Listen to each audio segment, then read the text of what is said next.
વિદ્યાર્થી મિત્રો, virtual training પ્રોગ્રામમાં આપ સૌનું સ્વાગત છે. આજે આપણે કેપેસિટર વિશે જોઈશું. કેપેસિટર એટલે શું, કેપેસિટર કેવી રીતના કામ કરે, કેપેસિટરના પ્રકાર શું, કેપેસિટરની રચના શું, પેરેલલ કેપેસિટરનું ગ્રુપિંગ કેવી રીતના કરીશું, સિરીઝ, પેરેલલ, એના વિશે આપણે આજે માહિતી આપીશું. તો કેપેસિટર એટલે શું? તો કેપેસિટર વિદ્યુત ક્ષેત્રે રેઝિસ્ટન્સ પછી અગત્યનું પેસિવ કમ્પોનન્ટ છે, જેને આપણે કેપેસિટર કહે છે. કેપેસિટન્સ ધરાવતા સાધનને કેપેસિટર કહે છે. કેપેસિટર ઇલેક્ટ્રિકલ ચાર્જના સ્વરૂપે એનર્જીને સંગ્રહ કરે છે. હવે કેપેસિટરની આપણે રચના જોઈશું. કેપેસિટરની રચનામાં બે કંડક્ટર પ્લેટો હોય છે, જે ગ્રીન કલરની જેવી દેખાય છે. બે કન્ડક્ટિંગ પ્લેટો છે અને બ્લુ કલરનું છે એ ઇન્સ્યુલેટર છે, અને એની સાથે જે બ્લેક કલર દેખાય છે એ કનેક્ટિંગ લીડ છે, જે કંડક્ટર પ્લેટો સાથે કનેક્ટેડ હોય છે. આ એની બેઝિક રચના છે કેપેસિટરની. હવે કેપેસિટરનું કાર્ય શું છે એના વિશે જોઈશું. કેપેસિટર ઇલેક્ટ્રિકલ ડિવાઇસ છે. તેને બે સમાંતર વાહક પ્લેટો હોય છે, જેને ડાઇલેક્ટ્રિક મટીરિયલ દ્વારા સેપરેટ કરવામાં આવે છે. કનેક્ટિંગ લીડને પ્લેટો સાથે જોડેલી હોય છે. કેપેસિટરનું કાર્ય: બે પ્લેટો વચ્ચે ઇલેક્ટ્રોસ્ટેટિક ફિલ્ડના સ્વરૂપમાં ઇલેક્ટ્રિકલ ચાર્જ સ્ટોર થાય છે. ડાઇલેક્ટ્રિક મટીરિયલની પ્રકૃતિના કારણે જ્યારે કેપેસિટરને ચાર્જ કરવામાં આવે છે ત્યારે તેમાં એનર્જી સ્ટોર થાય છે. તેને અવરોધ અથવા વાયર દ્વારા ડિસ્ચાર્જ કરવામાં આવે છે. ચાર્જનો એકમ કુલમ છે, તેને સી દ્વારા દર્શાવવામાં આવે છે. કેપેસિટરમાં ચાર્જનો સંગ્રહ: કેપેસિટરમાં પોઝિટિવ ચાર્જ પ્લેટ અને નેગેટિવ ચાર્જ પ્લેટ એમ બે હોય છે, અને વચ્ચે એને ડાઇલેક્ટ્રિક સ્ટેન્ડ હોય છે. કેપેસિટરના બંને પ્લેટોમાં ફ્રી ઇલેક્ટ્રોનની સંખ્યા સરખી હોય છે. જ્યારે કેપેસિટર અવરોધ દ્વારા વોલ્ટેજ સોર્સ સાથે જોડાય છે ત્યારે ઇલેક્ટ્રોન્સ નેગેટિવ ચાર્જ એ પ્લેટ પરથી સરખી સંખ્યામાં બી પ્લેટ ઉપર જમા થાય છે. એ પ્લેટ પોઝિટિવ બને છે, અને બે પ્લેટો વચ્ચે ઇન્સ્યુલેશન કેપેસિટરના કરંટનું વહન થવા દેતો નથી. પ્લેટો ચાર્જ થઈ ગયા બાદ ઇલેક્ટ્રોનનું વહન બંધ થાય છે. બેટરીના કેપેસિટરના વોલ્ટેજ સરખા થઈ જાય છે. તેના બંને લીડને ભેગા કરતા સ્પાર્ક થાય છે. જ્યારે કેપેસિટર ચાર્જ થાય છે ત્યારે આપણે મોસ્ટ ઓફ પંખાનું કેપેસિટર બધાએ યુઝ કર્યું હશે. તેમાં કેપેસિટર વીક છે કે બરાબર કામ કરે છે તે ચેક કરવા માટે આપણે સોકેટમાં નાખીએ બંને છેડાના, પોઝિટિવ ને નેગેટિવ, અને 1-2 સેકન્ડ સુધી સોકેટમાં રહેવા દે, અને પછી એને બહાર કાઢીને જો એ બે છેડાઓને શોર્ટ કરીએ તો એમાં સ્પાર્ક થાય છે. જો સ્પાર્ક જોરથી થાય તો આપણે એવું સમજીએ છે કે કેપેસિટર ઓકે છે, અને સ્પાર્ક થોડો ધીમો થાય છે તો એવું આપણે સમજીએ કે કેપેસિટર વીક થઈ ગયું છે. હવે વિદ્યાર્થી મિત્રો, આપણે કેપેસિટર સાથે સંકળાયેલા પદો વિશે જોઈશું. કેપેસિટર સાથે સંકળાયેલા પદો 3 છે: કેપેસિટન્સ, ફેરાડ અને કુલમ ચાર્જ. કેપેસિટન્સ એટલે શું? ઇલેક્ટ્રિકલ ચાર્જના સ્વરૂપમાં એનર્જી સ્ટોર કરવાની ક્ષમતાને કેપેસિટન્સ કહે છે. કેપેસિટન્સમાં સંગ્રહ થતો ચાર્જનો જથ્થો કેપેસિટરને આપવામાં આવતા વોલ્ટેજના સમપ્રમાણમાં હોય છે. એટલે કે કેપેસિટન્સનો Q પ્રોપોર્શનલ ટુ V, એટલે Q/V બરાબર અચળાંક. Q/V બરાબર C. અચળાંકને C કહીશું. Cને કેપેસિટરનું કેપેસિટન્સ કહેવામાં આવે છે, જેનો એકમ ફેરાડે છે. એટલે કેપેસિટન્સના ચાર્જનો જથ્થો કેપેસિટન્સના વોલ્ટેજના સમપ્રમાણમાં હોય છે. હવે આપણે જોઈશું ફેરાડ. એક ફેરાડ જથ્થો એટલે કે 1 વોટનો સપ્લાય કેપેસિટરને આપતા 1 કુલમ જેટલો ચાર્જ સંગ્રહ થાય છે. 1 ફેરાડે બરાબર 1 કુલમ ભાગ્યા 1 વોટ એટલે કે F બરાબર C ભાગ્યા V. કેપેસિટન્સની બાબતમાં ફેરાડ બહુ મોટો એકમ છે, જેના નાના એકમો નીચે મુજબ છે. 10⁻⁻6 માઇક્રોફેરાડે ઇક્વલ ટુ 1 ફેરાડ. 10⁻12 પિકાફેરાડ બરાબર 1 ફેરાડ. હવે આપણે જોઈશું કુલમ ચાર્જ. ઇલેક્ટ્રિકલ ચાર્જનો એકમ કુલમ છે. તેને ઇલેક્ટ્રોનની સંખ્યા માપવામાં આવે છે. 6.25 × 10⁻18 જેટલા ઇલેક્ટ્રોન ભેગા થવાથી જે ચાર્જ થાય છે તેને 1 કુલમ ચાર્જ કહેવામાં આવે છે. હવે આપણે વિદ્યાર્થી મિત્રો કેપેસિટરને અસર કરતા પરિબળો વિશે જોઈશું. તો કેપેસિટન્સનો આધાર 4 બાબતો ઉપર રહેલો હોય છે. પહેલી, પ્લેટનું ક્ષેત્રફળ. બીજું, 2 પ્લેટ વચ્ચેનું અંતર. ત્રીજું, ડાઇલેક્ટ્રિક મટીરિયલ. અને ચોથું છે તાપમાન. હવે જોઈશું પ્લેટોનો એરિયા. કેપેસિટન્સ પ્લેટોના એરિયાના સમપ્રમાણમાં હોય છે. ડાઇલેક્ટ્રિક એરિયામાં વધારો થતાં ડાઇલેક્ટ્રિક એનર્જીના સંગ્રહમાં વધારો થાય છે અને કેપેસિટન્સમાં વધારો થાય છે. એટલે કે C પ્રોપોર્શનલ ટુ A, જ્યાં A એ પ્લેટોનું ક્ષેત્રફળ છે. કઈ પ્લેટો? જે કન્ડક્ટિંગ પ્લેટો છે એનું ક્ષેત્રફળ. બરાબર ને વિદ્યાર્થી મિત્રો? હવે 2 પ્લેટો વચ્ચેનું અંતર વિશે આપણે જોઈએ તો કેપેસિટન્સમાં 2 પ્લેટો વચ્ચેનું અંતરના વ્યસ્ત પ્રમાણમાં હોય છે. અંતર વધુ તેમ કેપેસિટન્સ ઓછો અને અંતર ઓછું તેમ કેપેસિટન્સ વધારે.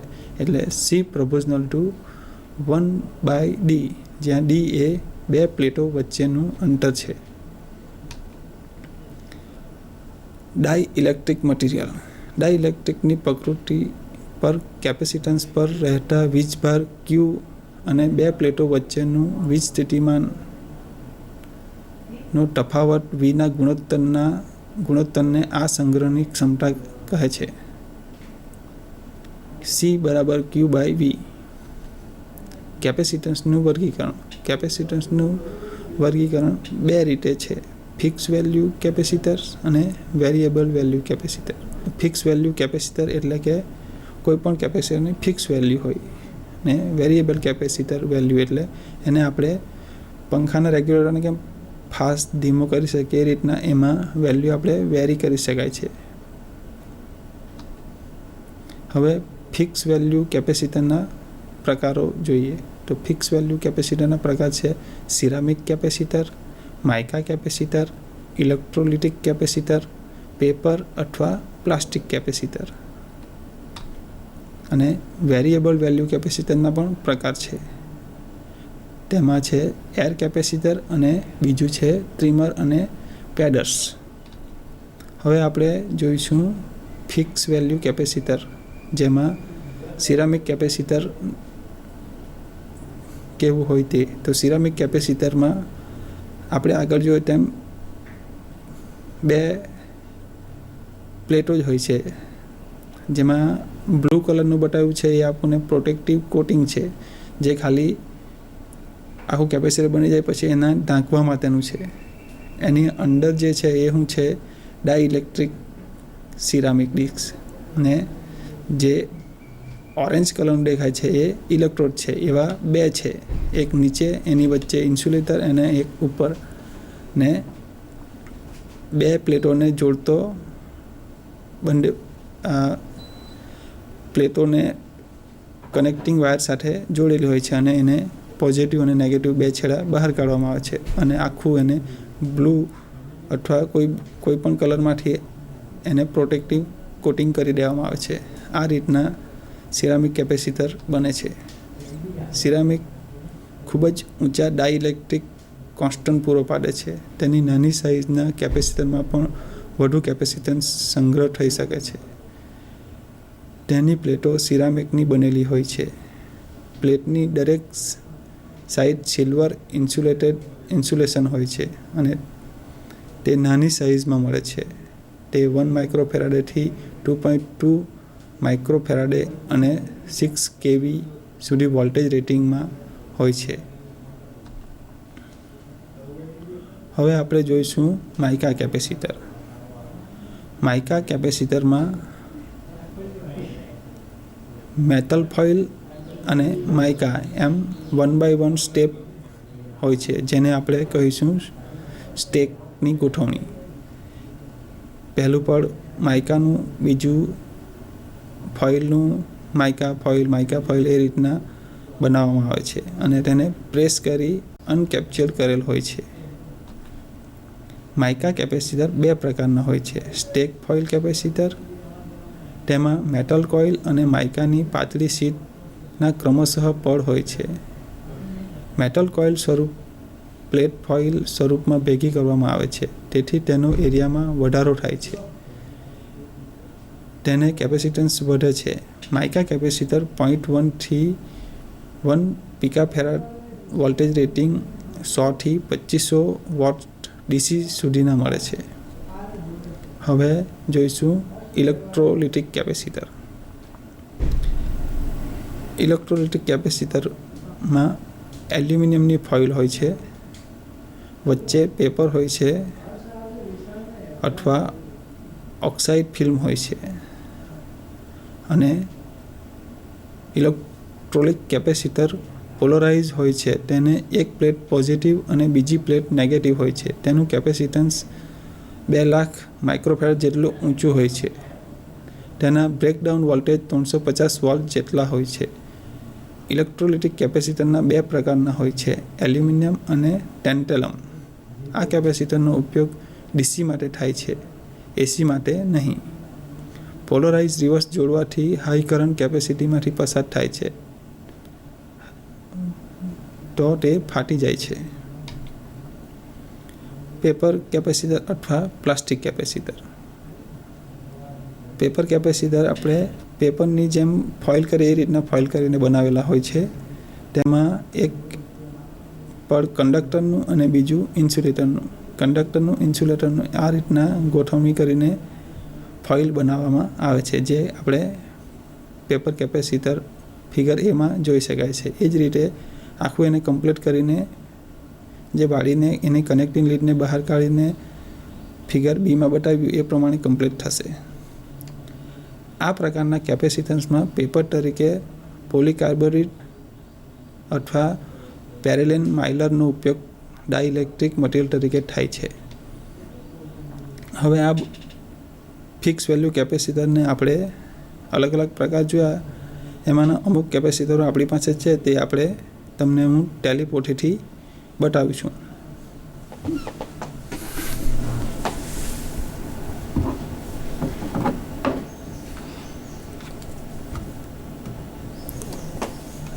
આ આપણા ઇલેક્ટ્રોલિટિક કેપેસિટર છે, જ્યાં ઉપર એની કિંમત અને વોલ્ટેજ રેટિંગ લખેલા હોય છે. આ કેપેસિટર છે 1000 માઇક્રોફેરાડે અને 50 વોલ્ટ પર કામ કરે છે. એટલે કે આ ફિક્સ વેલ્યુ કેપેસિટર છે અને એના કનેક્ટિંગ લીડ 2 છે, એક પોઝિટિવ અને એક નેગેટિવ. જે મોટો હોય એ પોઝિટિવ અને જે નાનો હોય તે નેગેટિવ હોય છે. આ વેલ્યુ ફિક્સ, આ જ વેલ્યુ પ્રમાણે એને સર્કિટમાં પણ જોડી શકાય છે. એવી જ રીતે આપણે પેપર કેપેસિટરની ચર્ચા કરી તો પેપર કેપેસિટર આ પ્રકારના હોય છે. એને આખી ફોઇલ બનાવીને 2 કનેક્ટિંગ લીડ બહાર કાઢવામાં આવેલી હોય છે. આ પ્રકારના કેપેસિટરમાં પોઝિટિવ નેગેટિવ માટે પ્લસ માઇનસ લખેલું હોય છે, અથવા તો જો આ બીજું આપણા પાસે કેપેસિટર છે તેમાં રેડ અને સિલ્વર, તો રેડ એ પોઝિટિવ બતાવશે અને સિલ્વર એ નેગેટિવ બતાવશે. આ રીતના 2 અલગ અલગ પોઝિટિવ નેગેટિવનો ખ્યાલ આવે તેના માટે રેડનું માર્કિંગ કરેલ હોય છે. જે ઉપર લખેલું છે આના પોઝિટિવ રેડ, અને આ કેપેસિટર 5000 માઇક્રોફેરાડે અને 25 વોલ્ટ માટે જ કામ કરશે. 25 વોલ્ટથી વધારે હશે તો આ કેપેસિટર બળી જાય અથવા ફાટી જાય. એ જ રીતે હવે તમે રેગ્યુલર જે પંખામાં યુઝ કરતા છે એ કેપેસિટર છે આપણે, એ તો બધા જોયું જ છે. આપણે કેવી રીતે એના ચાર્જ ડિસ્ચાર્જ કરશે એ બી તમને ખ્યાલ હશે જ. આપણે સોકેટમાં આ બે છેડા નાખી દઈએ, પોઝિટિવ નેગેટિવ, ને 1-2 સેકન્ડ માટે રહેવા દઈએ અને પછી બહાર કાઢીને એમને સ્પાર્ક કરીશું. તો જોરથી પાક થશે તો સમજવાનું કે કેપેસિટર બરાબર ઓકે છે, એટલે કે એનામાં ચાર્જ સંગ્રહ કરવાની શક્તિ છે. અને થોડો ઓછો સ્પાર્ક થશે તો કેપેસિટર વીક પડી ગયું એવું સમજવું. બરાબર. આ આપણને 2.5 માઇક્રોફેરાડે સુધીના મળે છે. 2.થી 4. અત્યારે હવે લેટેસ્ટ નીકળ્યા છે 3.15 UFD. આ કેપેસિટર પણ હવે ઉપયોગમાં લેવાય છે પંખા માટે. તો હવે આપણે આગળ જઈશું. Variable capacitor. જ્યાં વેરિયેબલ કેપેસિટરની જરૂર હોય ત્યાં આ કેપેસિટરનો ઉપયોગ થાય છે, જે મેન્યુઅલ અથવા ઓટોમેટિક હોય છે. દાખલા તરીકે રેડિયો, ટીવીના ટ્યુનર વગેરેમાં. વેરિયેબલ કેપેસિટરમાં આ એર કેપેસિટર છે, જેમાં રોટર અને સ્ટેટર એ રીતની 2 પ્લેટો હોય છે અને જે નોબ બહાર કાઢેલો હોય છે એનાથી આપણે એને વેરી કરી શકાય છે. આ પ્રકારના કેપેસિટરને આપણે એર કેપેસિટર કહેવાય છે. એટલે કે એર ડાઇઇલેક્ટ્રિક વેરિયેબલ કેપેસિટર દર્શાવે છે. આ કેપેસિટર ફ્રીક્વન્સી સિલેક્ટર માટે ટ્યુનર તરીકે ઉપયોગ થાય છે. થોડી પ્લેટોને ભેગી રાખવામાં આવે અને દરેક પ્લેટો વચ્ચે જગ્યા હોય છે અને શાફ્ટને રોટર કરતા અંતરમાં વધારો ઘટાડો થતાં કેપેસિટન્સમાં વધઘટ થાય છે. રોટરના અંતરમાં વધારો ઘટાડો કરવાથી આપણે કેપેસિટન્સમાં વધારો ઘટાડો કરી શકાય છે. હવે બીજું છે ટ્રીમર અને 10 પ્રકારનું કેપેસિટર. એમાં આપણે જોઈ શકાય છે કે ઉપર એક સ્ક્રૂ ટાઈપનું નોબ આપેલું છે. એ નોબને સ્ક્રૂ અથવા સ્ક્રૂડ્રાઈવરની મદદથી વેરી કરવાથી આપણે એને વધઘટ કરી શકાય છે. સામાન્ય રીતે આ કેપેસિટરને સ્ક્રૂડ્રાઈવર દ્વારા એડજસ્ટ કરી શકાય છે અને સર્કિટમાં ફાઇનલ ટ્યુનિંગ માટે ઉપયોગ થાય છે. ડાઇઇલેક્ટ્રિક તરીકે સિરામિક અથવા માઇકા હોય છે. હવે અલગ અલગ પ્રકારના કેપેસિટરનો ઉપયોગ અને તેનો વર્કિંગ વોલ્ટેજ વિશે આપણે થોડી માહિતી મેળવી લઈએ. તો પહેલાં કેપેસિટરનો પ્રકાર કયો છે તે પ્રમાણે એનું કેપેસિટન્સ કેટલું છે, વર્કિંગ વોલ્ટેજ કેટલો છે અને એનો ઉપયોગ ક્યાં થાય છે એ જોઈશું. તો મોનોલિથિક પ્રકારનું કેપેસિટર છે તો એનો કેપેસિટન્સ કેટલો છે 1 પિકાફેરાડથી 10 માઇક્રોફેરાડ સુધી, અને એનો વર્કિંગ વોલ્ટેજ છે 50થી 200 વોલ્ટ DC ને ઉપયોગ થાય છે UHF RFF કપલિંગમાં. હવે ડિસ્ક અને ટ્યુબ સિરામિક, એનું કેપેસિટન્સ છે 1 પિકાફેરાડથી 1 માઇક્રોફેરાડ સુધી અને એનો વર્કિંગ વોલ્ટેજ છે 50થી 500 DC વોલ્ટ ને જનરલ VHFમાં ઉપયોગ થાય છે. હવે આપણે જોઈશું પેપર કેપેસિટર. પેપર કેપેસિટર 0.001 થી 1 માઇક્રોફેરાડ સુધીનો કેપેસિટન્સ હોય છે અને વર્કિંગ વોલ્ટેજ એનો 200થી 1600 હોય છે. મોટર્સ, પાવર સપ્લાય વગેરેમાં ઉપયોગી છે. ફિલ્મ પોલીપ્રોપિન, એ કેપેસિટરનું કેપેસિટન્સ 0.001 થી 0.47 માઇક્રોફેરાડ હોય છે અને વર્કિંગ વોલ્ટેજ 400થી 1600, અને એ ટીવી અને RFમાં ઉપયોગ થાય છે. હવે પોલિએસ્ટર પ્રકારના કેપેસિટર. પોલિએસ્ટર પ્રકારના કેપેસિટન્સમાં એનો કેપેસિટન્સ 0.001 થી 1 μF અને વર્કિંગ વોલ્ટેજ 100થી 600 વોલ્ટ હોય છે અને એ ઇલેક્ટ્રોનિક સાઇટ યુઝ થાય છે. પોલિએસ્ટર પ્રકારના કેપેસિટર જેનો કેપેસિટન્સ 0.001 થી 1 μF હોય છે અને વર્કિંગ વોલ્ટેજ 100થી 600 વોલ્ટ હોય છે અને તે ઇલેક્ટ્રોનિક્સમાં ઉપયોગ લેવાય છે. પોલિએસ્ટર કેપેસિટર, એનું કેપેસિટન્સ 0.001 થી 1 μA સુધી હોય છે અને એનો વર્કિંગ વોલ્ટેજ 100 થી 200 હોય છે અને એ જનરલ હાઈ સ્ટેબિલિટી માટે યુઝ થાય છે. પોલીકાર્બોનેટ એનું કેપેસિટન્સ 0.01 થી 18 μA સુધી હોય છે અને વર્કિંગ વોલ્ટેજ 50 થી 200 હોય છે અને જનરલ યુઝ માટે ઉપયોગ થાય છે. હવે મેટલ પોલીપ્રોપિલિન એનું કેપેસિટન્સ 4 થી 7 માઇક્રોફેરાડ હોય છે અને વર્કિંગ વોલ્ટેજ 400 વોલ્ટ એસી અને 50 હર્ટ્ઝ માટે ઉપયોગી થાય અને એસી મોટર્સ માટે વપરાય છે. અને મેટાલાઇઝ પોલિએસ્ટર એનું કેપેસિટન્સ 0.01 થી 10 μA અને વર્કિંગ વોલ્ટેજ 100 થી 600 હોય છે. કપલિંગ RF ફિલ્ટરમાં ઉપયોગી છે. ઇલેક્ટ્રોલિટિક એલ્યુમિનિયમ કેપેસિટર જેનું કેપેસિટન્સ 1 થી 5 લાખ μA સુધી હોય છે અને વર્કિંગ વોલ્ટેજ 5 થી 500 વોલ્ટ સુધી હોય છે. પાવર સપ્લાય ફિલ્ટર વગેરેમાં ઉપયોગી છે. હવે ઇલેક્ટ્રોનિક ટેન્ટલમ એનો કેપેસિટન્સ 0.1 થી 1000 μA સુધી હોય છે. વર્કિંગ વોલ્ટેજ 3 થી 125 હોય છે. એનો ઉપયોગ લો લીકેજ અથવા નાની જગ્યા રોકે ત્યાં કરવામાં આવે છે. અને નોન પોલરાઇઝ કેપેસિટર તેનું કેપેસિટન્સ 0.47 થી લઈને 220 μA સુધી હોય છે. વર્કિંગ વોલ્ટેજ 16 થી 100 વોટ સુધી અને લાઉડ સ્પીકર માટે એનો ઉપયોગ થાય છે. માઇકા કેપેસિટર તેનું કેપેસિટન્સ 330 μA થી 0.05 μA સુધી હોય છે અને વોલ્ટેજ 50 થી 100 હોય છે અને તે ઉપયોગ હાઈ ફ્રિકવન્સી માટે થાય છે. સિલ્વર માઇકા પ્રકારના કેપેસિટર તેનું કેપેસિટન્સ 5 થી 820 pF અને 50 થી 500 વોલ્ટ હોય છે અને હાઈ ફ્રિકવન્સી માટે ઉપયોગી છે.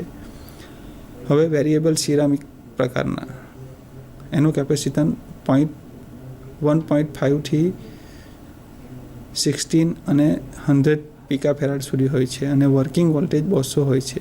તે રેડિયો અને ટીવીમાં યુઝ થાય છે.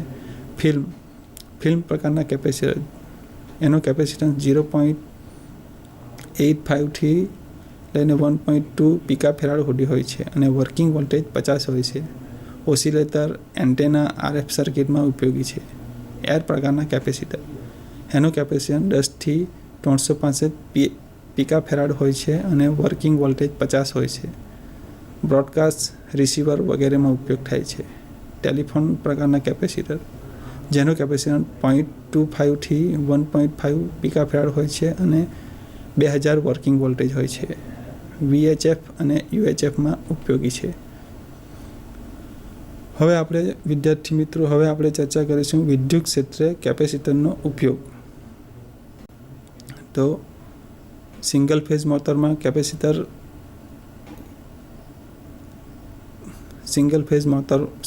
મોટરમાં દાખલા તરીકે ceiling fan, table fan. Fluorescent ટ્યુબલાઇટમાં રેડિયો, ટીવી ટ્યુબના સ્ટાર્ટરના કોન્ટેક્ટને બ્રેક કરવા. ત્રીજું છે પાવર ફેક્ટર સુધારવા માટે. Induction motor, transformer, welding machine, discharge લેમ્પમાં વગેરેમાં પાવર ફેક્ટર સુધારવા માટે ઉપયોગી છે.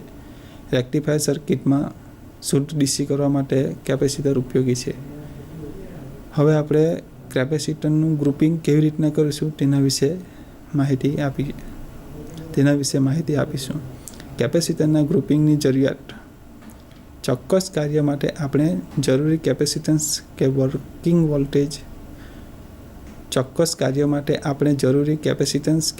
વોલ્ટેજ રેટિંગ વેલ્યુ ન મળતી હોય આવા કિસ્સાઓમાં ઉપલબ્ધ કેપેસિટન્સને ગ્રુપિંગ કરી જરૂરી કેપેસિટન્સ તથા વોલ્ટેજ રેટિંગ મળી શકે છે. કેપેસિટરનું ગ્રુપિંગ બે રીતે થઈ શકે છે. એક પેરેલલ ગ્રુપિંગ અને બીજું સિરીઝ ગ્રુપિંગ. પેરેલલ ગ્રુપિંગમાં આપણે અલગ અલગ 3 કેપેસિટર લઈશું, એને પેરેલલમાં કનેક્ટ કરીશું અને જે Q1, C1, C2, C3 એ કેપેસિટર છે અને V એ વોલ્ટેજ આપીશું અને AB પર વોલ્ટેજ સોર્સ મૂકીશું. Q એ એનો ચાર્જ બતાવશે. પેરેલલ જોડાણની જરૂરિયાત. પેરેલલમાં કેપેસિટરનું જોડાણ કરવાથી એક કેપેસિટર કરતાં વધારે કેપેસિટન્સ મળે છે. ઉપરની આકૃતિમાં દર્શાવ્યા મુજબ કેપેસિટન્સનું જોડાણ પેરેલલમાં કરેલ છે, જેમાં કુલ કેપેસિટન્સ બરાબર દરેક કેપેસિટન્સના સરવાળો જેટલો થાય છે. એટલે કે ટોટલ કેપેસિટન્સ CT બરાબર C1 plus C2 plus C3. આપણે 3 લીધા છે એટલે C1 plus C2 plus 3C આવશે. જ્યારે 3થી વધારે હોય અથવા તો CN સુધી આપણે લઈ શકાય છે. પ્રત્યેક કેપેસિટરને સપ્લાય વોલ્ટેજ જેટલું સરખું વીજ દબાણ મળે છે. એટલે કે આપણા જે કેપેસિટર છે એને વીજ દબાણ સરખું મળવું જોઈએ. VT બરાબર V1 બરાબર V2 બરાબર V3 બરાબર VN. એટલે કે વોલ્ટેજ બધા કેપેસિટર પર સરખા રહેશે.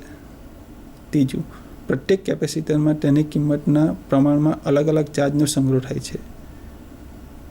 Q1 બરાબર C1V, Q2 બરાબર C2V અને Q3 બરાબર C3V.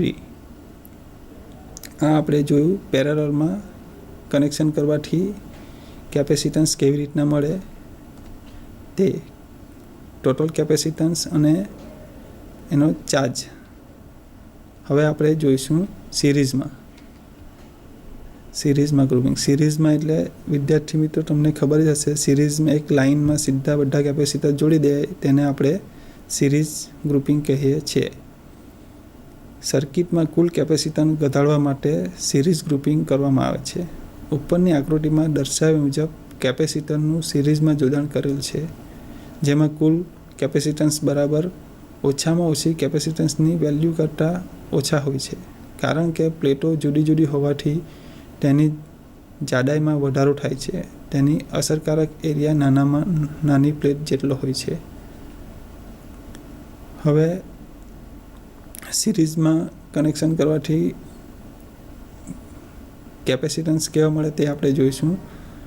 કુલ કેપેસિટન્સ પ્રત્યેક કેપેસિટરના વ્યસ્ત અને સરવાળાના વ્યસ્ત જેટલો હોય છે. એટલે કે 1/CT બરાબર 1/C1 plus 1/C2 plus 1/C3.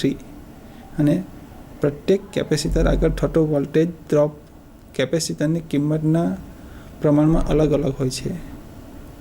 પેરેલલમાં વોલ્ટેજ સરખા હતા, જ્યારે સિરીઝમાં વોલ્ટેજ બદલાય છે. V1 બરાબર Q1 બાય C2, V2 બરાબર Q2 બાય C2 ને V3 બરાબર Q3 બાય C3. અને પ્રત્યેક કેપેસિટરમાં ચાર્જ સંગ્રહ થાય છે. Q બરાબર CV, જ્યાં Q ચાર્જ કુલમમાં છે, C કુલ કેપેસિટન્સ ફેરાડેમાં છે અને V વીજ દબાણ વોલ્ટમાં હોય છે. સિરીઝમાં Q સરખા હોય છે, જ્યારે પેરેલલમાં Q અલગ અલગ મળે છે. અને સિરીઝમાં વોલ્ટેજ અલગ અલગ મળે છે, જ્યારે પેરેલલમાં વોલ્ટેજ સરખા હોય છે. અને પેરેલલમાં ટોટલ કેપેસિટન્સ બરાબર C1 પ્લસ C2 થાય છે, જ્યારે સિરીઝમાં વ્યસ્ત પ્રમાણ હોય છે. એટલે કે 1/C1 બરાબર 1/C2 plus 1/C3 plus 1/C3 એ રીતના લેવામાં આવે છે. હવે આપણે આમાંથી ક્વેશ્ચન કયા પૂછેલા એના વિશે પ્રશ્નોત્તરી કરીએ. કેપેસિટર એટલે શું? તો કેપેસિટન્સ ધરાવતા સાધનને કેપેસિટર કહે છે. કેપેસિટર ઇલેક્ટ્રિકલ ચાર્જના સ્વરૂપે એનર્જીને સંગ્રહ કરે છે. બે કેપેસિટરનું કાર્ય જણાવો. બે પ્લેટો વચ્ચે ઇલેક્ટ્રોસ્ટેટિક ફિલ્ડના સ્વરૂપમાં ઇલેક્ટ્રિકલ ચાર્જ સ્ટોર થાય છે. ડાઇઇલેક્ટ્રિક મટીરિયલની પ્રકૃતિના કારણે જ્યારે કેપેસિટરને ચાર્જ કરવામાં આવે છે ત્યારે તેમાં એનર્જી સ્ટોર થાય છે. તેને અવરોધ અથવા વાયર દ્વારા ડિસ્ચાર્જ કરવામાં આવે છે. એટલે કેપેસિટરનું કાર્ય એનર્જીને સ્ટોર કરવા છે. હવે આપણે જોઈશું કેપેસિટન્સ એટલે શું. ઇલેક્ટ્રિકલ ચાર્જના સ્વરૂપમાં એનર્જી સ્ટોર કરવાની ક્ષમતાને કેપેસિટન્સ કહે છે. કેપેસિટન્સમાં સંગ્રહ થતા ચાર્જનો જથ્થો કેપેસિટરને આપવામાં આવેલ વોલ્ટેજના સમપ્રમાણમાં હોય છે. એટલે Q proportional to V. Q by V બરાબર અચળાંક, અને અચળાંક બરાબર આપણે સી લેતા તો Q/V બરાબર સી આપણે એનો કેપેસિટન્સ મળશે. હવે કેપેસિટરને અસર કરતા પરિબળો. કેપેસિટરને અસર કરતા પરિબળો નીચે મુજબ છે, જે પ્લેટોનું ક્ષેત્રફળ, બે પ્લેટો વચ્ચેનું અંતર, ડાઇલેક્ટ્રિક મટીરિયલ અને તાપમાન ઉપર આધાર રહેલું હોય છે. હવે આપણે કેપેસિટરના પ્રકાર. તો ફિક્સ વેલ્યુ કેપેસિટર અને વેરિયેબલ વેલ્યુ કેપેસિટર એમ બે પ્રકાર છે. તો ફિક્સ વેલ્યુ કેપેસિટરમાં બીજા અલગ અલગ પ્રકાર છે, જે ceramic capacitor, mica capacitor, electrolyte capacitor અને પેપર અથવા પ્લાસ્ટિક કેપેસિટર. ને વેરિયેબલ વેલ્યુ કેપેસિટરમાં એર કેપેસિટર અને ટ્રીમર અને પેડર્સ. આ રીતના આપણે પ્રશ્નોત્તરી કરી શકાય છે.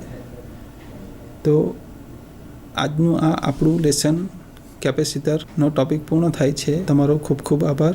નમસ્કાર.